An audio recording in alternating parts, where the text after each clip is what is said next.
ക്രിസ്തുവിൽ സ്നേഹം നിറഞ്ഞവരെ, നോമ്പുകാലത്തിലെ 4ാമത്തെ ഞായറാഴ്ചയിലേക്ക് നാം പ്രവേശിച്ചിരിക്കുകയാണ്. ഇന്നേ ദിവസം നമുക്ക് സുവിശേഷത്തിൽ ഒരു അന്ധനായിട്ടുള്ള മനുഷ്യനെയും അതുപോലെ തന്നെ ഫരിസേയരെയും കാണുവാനായിട്ട് സാധിക്കും.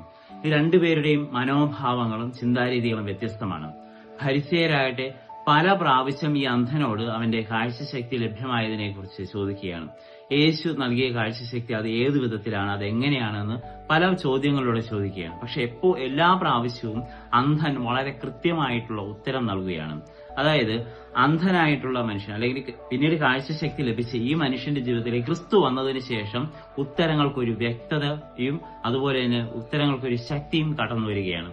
ഇതുപോലെ നമ്മുടെ ജീവിതത്തിലേക്കും ക്രിസ്തു കടന്നു വരുമ്പോൾ ജീവിതത്തിന്റെ എല്ലാ ചോദ്യങ്ങൾക്കും കൃത്യമായ ഉത്തരവും അതുപോലെ തന്നെ ഒരു ദിശാബോധവും ലഭ്യമാകും.